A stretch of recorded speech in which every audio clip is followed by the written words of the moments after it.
Welcome back to another video by All Chiefed Up, where we do Kansas City Chiefs news and analysis. Today we're taking some of your questions. We got some about Orlando Brown and the offensive line. Where has Juju been at? And also, who would win in a fist fight between me and Mike? All kinds of fun stuff. Let's go ahead and get started. We got a question from Dave Smith. He was asking, what do you think the Chiefs' record is going to be this year? We answered that on a previous video. I want to say right when we got the schedule release or sometime around that. Not for sure what we said then, but looking at the team now, I think I'm going to go with 12-5. I think 5 losses somewhere, give or take, maybe one on each end. I think that's about reasonable the way I see this team going. And to be honest, we look pretty good, and I think we'll just keep getting better. Right. I also said 12-5. I don't think I'm going to change that. They could do a little better than that. We had a pretty good start. The team looks good. Looks like they're already gelling just a little bit. So they could do better than that, especially like we were talking about off camera. Teams like the Colts don't seem as threatening as they once did and things like that. But yeah, let's stick with the 12-5. I think it's going to be a good season, and we're going to make a playoff run. Agreed. If you guys are enjoying the channel, make sure to hit that like button right now. It helps us tremendously. If you're not a subscriber yet, hit that subscribe button now. Hit the bell so you get notifications when we come out with new content, and any super thanks over $4.99. We're going to send you out some stickers and a keychain. Okay, let's jump in with the next question. We got one from Elias Butcher. He asked, why would Spags not double team Mike Williams? That's actually a good question because Mike Williams always kills us. Every time we play the Chargers, he goes off. It's like the one game a year that he just really puts in 110% effort or something. I don't understand. So I'm not quite sure why he wouldn't do that, but I don't think it was needed. If you go back and watch the game tape, everyone that covered him, be it Fenton or Snead or whoever, they covered him very well. They were right up in his face. They didn't give him anything free other than the little pitch and catch plays from time to time when they were playing that zone. But all of his big catches were contested. He was just making ridiculous catches, and there's nothing you can do about that. Yeah, early in the game, Fenton got a little handsy. Fenton always gets handsy. We know that. Mahomes called that out in training camp and went crazy, went viral over that one. Fenton plays like that. Fenton just kind of lost the ball. He kind of like lost the timing on the play and ended up like wrapping him up too quick. Other than that, he still made the catch. It was a good catch. And then I think it was Snead in the end zone. I mean, he was all over him, and Mike Williams just puts his hand out and gets a one-handed grab. And it's like, you can't guard that. You really can't. I thought Jalen Watson looked good. He had a play in the corner where he shut him down pretty easily in the end zone, and Herbert kind of threw it out of bounds because the coverage was so good. So I don't know if it's necessary to have 2 guys on Mike Williams at all times. Right. I mean, I get the sentiment because Keenan Allen was out, so you know he's the only big threat. So why not double team him? I get that. I know where you're coming from, but after watching the game tape, just don't think it was necessary. Scott Crosser asked, how good was Wiley against Bosa? I think he played well. He will never be given his credit, but for a guy who makes around 1.5 million to shut down Bosa is pretty good in my books. Yeah, Bosa's really good. He's one of the top probably 5 premier pass rushers in the league. Khalil Mack. I think the Chargers overall maybe have the best defensive line in football, to be honest. But yeah, Wiley did really good against Bosa when matched up. What you'll notice is that when going back and watching film, a lot of times Kelsey and backs chip on those defensive ends way out on the edges. And, there are times when they do line up straight up man right in front of him, and Wiley had to go against Bosa. He done a pretty good job. He got called for a really bad penalty on that one where Bosa actually jumped right into Mahomes and tried to hurt him. That play looked dirty. It looked cheap, and I think it was. But other than that, yeah, we're going to show a clip here of Wiley. He actually looks really good on this play. If you'll notice, he'll come down and help a little bit on the inside, and then he still manages to use his footwork and his quickness to get back, knock Bosa completely out of the play, and Mahomes has a nice pocket, steps up, completes a pass. Wiley looked really good, I thought, when given a chance against Bosa. One of the better games I've seen Wiley play. Absolutely. And it came at the right time because Wiley had looked rough getting off to the start in preseason and in the first game of the season. He actually almost got Mahomes killed a few times. But this was the game to settle in and get his wits together and just start showing what he can do. And I was impressed with what Wiley did with Bosa. Yeah, if you can do that against Bosa, you should be able to handle other guys pretty easily. Well, I won't say that. It's the NFL, but they should be a lot easier than Bosa. Let's just put it that way. Sticking with the offensive line theme, we got a question here from Anthony Solis. He says, what do you think about Orlando's play? He then goes on to say, I've seen multiple times where the defender beat him off the ball. I'm sort of glad that they didn't pay him yet. I know the Chargers have a great D line, but come on, man. Like I said before, our O line will get it together. Yeah, I'm still leery of Brown. Yeah, so that kind of is going to go hand in hand here with Jane Fry Gable as well. She asked, Mack wasn't an issue in Thursday's game. Was that on him, or did our O line handle him? And so Mack and Orlando Brown Jr. kind of lined up a lot together. Like, you've seen those two go at it. You're going to see in some of these clips we show you, Brown actually does a really good job. I think he actually looked really good in the game. So I don't know what film we were all watching or what, like where the disconnect is. But to me, Orlando Brown kind of impressed really well. I think Khalil Mack is one of the best pass rushers in the game. And so in this first video, you're going to see Orlando Brown come in and Mack comes right into him. And Orlando Brown just grabs him and just pancakes him, just demolishes the dude, throws him right to the ground, and just like allows Patrick Mahomes to get out of the pocket. Mahomes actually, I think, completes the touchdown here. There's another play. It was a run play where they go right side. Orlando Brown has to he's just basically giving a little cut block, just get in the way, still off the backside. He kind of uses a nice little technique where he just puts himself in front of him and falls down. That's all he has to do. He prevents the guy from getting to the play, and they chunk off some big yardage. There's an entire clip here that I want to show of the entire offensive line and how dominant we really were on the ground. My first initial reaction was, I thought our offensive line in the first half kind of didn't look very good, but when I went back and rewatched it, they actually did impress a lot. In this one particular play, you see Wiley take Joey Bosa and just seal him off. This is a run play, by the way, up the right side. You see Smith just take his man and throw him right to the sideline. You see Creed and Tooney double teaming the guy right in the middle of the play and just completely open up a Mack truck hole. And then you'll see Orlando Brown on the backside, do that little cut block. And they just looked really good. I thought they looked good. I thought Orlando Brown was pretty impressive, the same way with Wiley. I thought our offensive line done great all day long. I'm with you, Mike. In the first half, I thought that they were just playing a little bit rough. Like, it seemed like there was a lot of pressure on Mahomes and everything. But I think that these guys were just getting home on their blitzes. They were blitzing a little bit of everybody at first, which was surprising after Mahomes diced up the blitz against Arizona. Because we even talked about how they just have to handle the front four and make that team blitz. That way we can get some more openings. But from the get-go, they were blitzing, so we didn't even have to do that.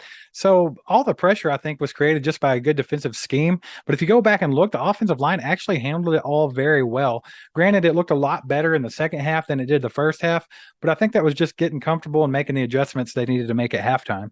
Yeah, so if I had any critique of the offensive line as a whole, I do feel like there was a few times that Wiley and Smith had a few communication issues. That very first little handoff to Miko that got us stopped there on the first drive, that was a bad communication right there between those two, and it just it allowed Bosa to get there and kind of blow up the play. Kelsey did a little chip and was going on, and there was just a few communication spots here and there. That's going to get cleaned up. This is only game number 2. I think it won't be a problem, but for a whole, I think the offensive line played pretty well. I'd give them at least a solid B+, especially against a defensive line like the Chargers that's probably tops in the league. Okay, so Scott Crosser asked, the whole game, MVS got open 6 to 10 yards down the field on short routes. The cornerbacks were off 12 to 15 yards. As soon as he got up to the 5 yards, he was open. Why are we not throwing short, quick outs to MVS until they have to respect it? I think this just goes right back to Patrick Mahomes not taking what the other team's given him. It was a big game, second game of the season, and the Chargers kind of had the advantage early, so I think Mahomes was pressing. We were hoping to see him get away from that this season, and he's still got a lot of time to do that, but he didn't do it this game. He definitely pressed more than he should have. He missed some of those little open routes by MVS, but for the most part, when MVS was open, the ball was thrown his way, but there were a lot of penalties on those plays. So, I mean, if those plays hadn't resulted in penalties and actually resulted in receptions, we might be having a different conversation. Yeah, he drew a penalty on the left sideline at one point. I don't know what they called. He actually drew another one up the middle of the field where we thought it should have been pass interference, but they said the ball hadn't been released yet, and they only put a 5-yard hold on it or something like that. Same with the Cardinals game. MVS drew a lot of flags that game as well. I don't think MVS is doing anything wrong, but yeah, I'm with you. I do think Patrick Mahomes pressed a little bit more. I think this was kind of reminiscent of the way that we were defended last year. They played more of that cover two, that look taken off the top and some of those long routes. And Mahomes just started getting a little antsy and not really taking those underneath routes as much as he should. So yeah, I kind of put it on Mahomes a little bit. We'll talk about more about Mahomes and that in just a little bit as well. Yeah, I would be interested to go back and watch the game tape and see how many times MVS actually ran a go route because I don't feel like Andy Reid's really using him that way. He seems to be the middle of the field guy. I don't know if it's because of his height or what, but I see him a lot at the 10-yard mark, doing this or that. Also, Mahomes and MVS, I don't know about their chemistry just yet. MVS has a drop history, so maybe there's some trust that still needs to be built there. It's not just as easy as it is with like Juju. Yeah, but we'll see that in just a little bit. We'll see that Mahomes wasn't even taking the stuff that Juju was giving him underneath either. Mahomes really was pressing for a lot of that game. FAKC asks a question that goes right along with it. He just wants to know why isn't Juju and MVS having more of an impact? Okay, so yeah, Steve covered the MVS thing. I think it's just something about flags and MVS, and maybe the chemistry's off a little bit. Okay, so with Juju, we've heard this a few times.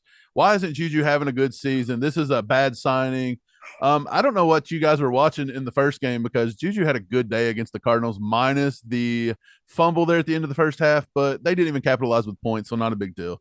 In this game, I went back and I wanted to get to the root of this problem, so I went and watched the first half. That's all I could get time to do.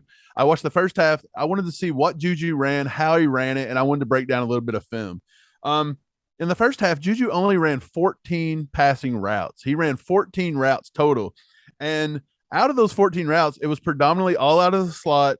And he had 9 routes where he only ran a small hitch route or a little, a little like curl or something. He only ran that 9 times out of 14 routes. He didn't even get his route over 5 yards. And that is by design. So they're working him just underneath. And like we said, Mahomes was pressing. He did not take those underneath routes at all.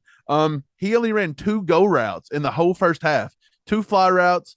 Both of them were used as decoys. It was an obvious clear it out. We're coming underneath you with a guy out of the backfield, or we're coming underneath you with Kelsey or somebody like that. So yeah, he ran a bunch of decoys and a bunch of just turn around like 2 and 3 yard hitch routes. It's like, who can have a big day doing that? Right. And that kind of just goes back to what I said about the game plan.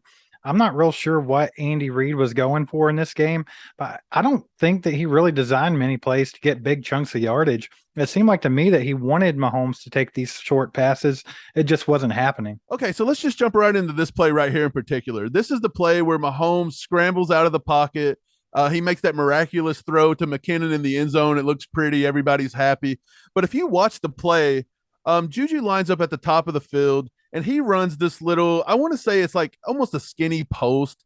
There was only like 10, 20 yards to the end zone, so it wasn't like he was stretching the field that long. But he comes up, he gets behind the linebacker, and he turns. So initially, Mahomes is watching him, and Mahomes sees the linebacker sitting there, so he don't throw the ball. However, in a split second, Juju's behind the linebacker in front of the safety, sitting right at the goal line, and Mahomes makes that throw all day long. There's no way he don't. But Mahomes give up on the play too early, got himself out of the pocket, done his Mahomes magic, of course. But still, this goes back to my point that I don't think he's a true gunslinger quarterback. A Brett Favre would have sat in that pocket and waited till Juju got behind that linebacker, and he would have put it on. I don't care if it was triple coverage, he'd have slung it in there. Whereas Mahomes tends to, if it's not there right initially, he wants to get out and move and create something and get to that backyard football. Not saying that's bad, but he missed Juju here for a touchdown. Juju comes open. Yeah, that's something that Mahomes does more than we like to admit. Sometimes he does sit in there and go through his progressions, but a lot of the time, if that initial one's not open instantly, he does tend to run out of the pocket and try to create. And I think that's where the critics get off saying stuff like, oh, he's just a backyard football player. He's just playing street ball. He brings it on himself to an extent. So yeah, Juju should have probably had a touchdown there in the first half. The last play of the first half, I'm going to go ahead and show this play as well. It looks like that the defensive line of the Chargers comes off a little early. I think Mahomes thinks he has a free play, so he looks left in Juju's direction. Juju is running a post route up the field. It's probably about a 25, 30-yard post, somewhere in that, vicinity. This was one of the only routes Juju ran past 5 yards in the whole first half, by the way. Mahomes looks away and he goes right to Kelsey. On a free play, he goes to Kelsey every time. He throws it over to Kelsey. He sails it out of bounds in between two defenders. If you watch this play really close, you see that if Mahomes looks towards Juju and lets Juju get up to the safeties, Juju actually flattens his route on the post, gets to the middle of the field. He's somewhere right around the middle logo there, 25 yards up the field. And if he throws it to Juju, Juju's still running right now. Juju's got an 80-yard touchdown catch. So he misses Juju again for could probably be another touchdown. You'll see it in the clip. I've paused it. You can see Juju's wide open. Yeah, Mahomes just doing Mahomes things. He won't let a play develop sometimes. It's almost like he gets too happy or he goes to what's too comfortable and tries to make the impossible rather than just waiting for it to open up and make the easy throw. We're not bashing Patrick Mahomes at all. That would just be ridiculous. But this is exactly why you can't get out here and bash Juju and you can't bash MVS because everything's not on them. Just the way the scheme's been going and maybe the play of the quarterback, a lot of things hinge on them having big games, and it just hasn't exactly gone their way yet, but that don't mean it won't soon. So yeah, Juju, if Mahomes taking what he give him, he had those underneath routes almost all day. In the first half, he probably could have had 4 or 5, 6 catches. He could have had 2 touchdowns and somewhere around 100 yards if Mahomes just makes the throw and waits on Juju to get open. Dave McGahee says the Colts seem to have the Chiefs' number. Who do you see being the hero of that game to secure a W? Can't be Mahomes. That's too easy. That's a good question. I guess we can get into the Colts a little bit. It's going to be the Colts home opener. So far, they haven't looked as good as we thought they would. I don't know if the Matt Ryan experience is working out. It looks like everybody's just keying on Johnathan Taylor. So again, I think that's going to be the key. I think the key to the game is to stop Johnathan Taylor. So I think Nick Bolton probably has to be the standout guy here today and shut Johnathan Taylor down. So I'm going to say the linebacker, specifically Nick Bolton, is the guy that we need to have a big day. Okay, yeah, you're not wrong. Nick Bolton would be a great one. They do have to contain Jonathan Taylor. The only big passing threat that I see them having is Michael Pittman, which he was actually out this week with an injury. I don't know what kind of injury it was. I don't know how long it's going to last. But if he's on the field, you have to have your eye on him as well. So these defensive backs we got out there, they're going to have another good game. So Jalen Watson, Willie Snead, Fenton, whoever's covering them at the time, they got to play sticky. Yeah, I think our offense is always going to be that team that can almost put up 30 no matter who they're going against. So the key to most of our victories is our defense going to be able to hold these guys under 24, 27? And if we do most games, we're going to win. So I think our defense is key to most of these victories. Okay, let's kick into another question. We got one from Ron. Ron's a good guy. I think he actually invited us to eat some barbecue with him next time we're in KC. So yeah, Ron, we probably will take you up on some free barbecue, buddy. But yeah, okay. So Ron says, I want to know more about you guys and how you became Chiefs fans. I lived in the wonderful, wild areas of Appalachia, Kentucky for a number of formative years growing up. Ron, you use a lot of big words to be from Appalachia, buddy. But I was born in Kansas City and have lived here most of my adult life. I love your channel, your style, and I'm a big supporter. I just want to know more about you guys personally and how you came to be where you are with your channel. That was a long question, Ronnie, but we thank you. Steve, you want to take that one?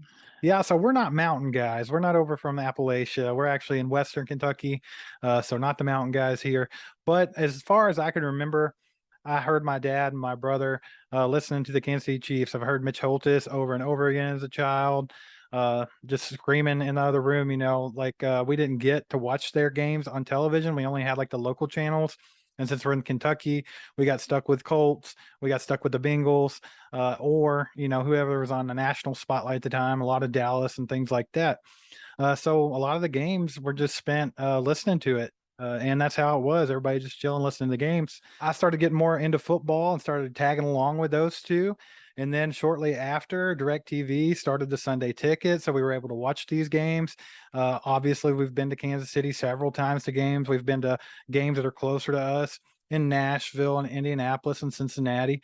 And it's just been a thing, man. It's like the bonding thing in the family. Like we all watch Chiefs football.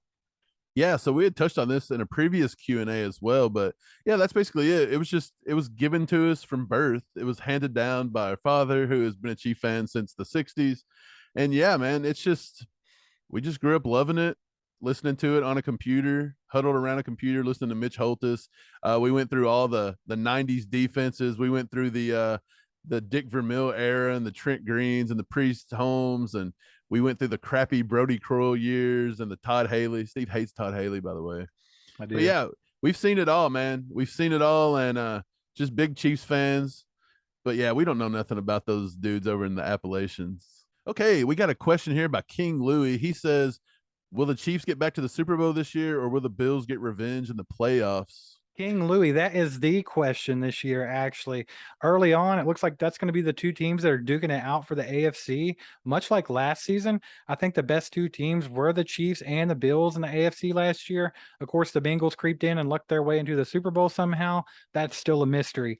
But once again, the Bills looking good. They went and stacked their team up even more in the offseason because they just can't get over that Mahomes hump. But I don't think this is necessarily the year that they do get over that hump, because this Chiefs team, if they can get flowing a little better and we can get some more lethal offensive schemes together and Mahomes is not forcing the ball down the field all the time, I think that the Chiefs are going to be just fine, and they're probably going to beat the Bills when they face them. Yeah, I think it may come down to how are we getting to the Super Bowl? Where's the road going? Is it going through Arrowhead or is it going through Orchard Park? That may be the ultimate decider. So let's not look too far ahead. Let's just win every game we can win. Okay, so we got a question here. Can you give us a comparison of CEH and Johnathan Taylor? Man, so of course they came out in the same draft and we took CEH ahead of Johnathan Taylor. Obviously, in hindsight, that was a bad move. But obviously that wasn't what Veach and crew were looking for, is a running back like Johnathan Taylor. So they went with CEH. They've stuck with him so far. He looked really good in this last game and in week 1 as well. Just giving him time to come on and see how he does. I'm not going to write him off yet. Obviously, Johnathan Taylor's the superior player at the moment. But as far as getting down into the numbers and everything, we might do that a little later on. We're actually getting ready to do a player spotlight on Clyde for our Under the Lights episode this week. So stick around for that one. Yeah, I think that Clyde's done really good this season. We said he had to step up. He's done pretty good. We also got to remember Mahomes was given the choice what running back he wanted, and he personally picked Clyde. So Mahomes seen something, Veach seen something. They took Clyde. I mean, only time will tell. So Boats and Hose ask, who would win in a fist fight between you two? He said, let me guess, a tie? I don't know. We haven't fought since we were probably like kids. You know what kids are. We were fighting up till we were like, what, 15 probably, and then you kind of just mature and get over it. But I can remember a few times we would have some knockdown dragouts, dude. Like we would battle it out. I would punch Steve. He would run. He would hide in the bathroom and scream for help. Sometimes he would go find a baseball bat and just chuck it at me. There was a few times he hit me with a bat. He got me right across the shins one day and made me do a complete flip. Got to do what you got to do. Yeah, this dude is responsible for me having a horrible back and bad knees. Yeah, but yeah, we didn't really fight much. Usually when we were actually fighting, it was like us against other people. We were team fighters, and we didn't lose many of those. But the last fight I can actually remember when we were like teenagers, I think Mike actually punched me once and knocked me out. And I remember him smacking me in the face, being like, hey, are you okay? You okay? That's all I really remember of it. After that, I didn't really, test it too much. So here we are. Yeah, I don't remember that, dude. Did I really do that? You really did. Dude, I'm sorry. I apologize. You should. If you guys are enjoying the content, make sure to smash that like button right now. Hit that subscribe button if you haven't just yet. We're trying to get to 5K before the season ends, and we're going to need your help. Use that share button. Share us on your social media. Hit the bell so you get notifications when we come out with new content. And any super thanks over $4.99, and you're going to get a sticker in the keychain in the mail. Be back tomorrow where we're going to be doing Under the Lights, Clyde Edwards-Helaire. Yeah, I'm looking forward to that one. Steve, are we going to that game in Indy at Lucas Oil this week? I mean, we always plan on going to the games that are close to us, but I don't feel like getting a second job for those ticket prices, bro. What about you?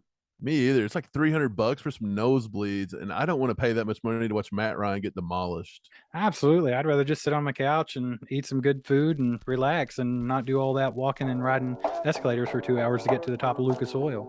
I hear you. Okay, guys, let us know where you guys are going to be watching the game this week, and we're out. See ya. Cause aside from my soul,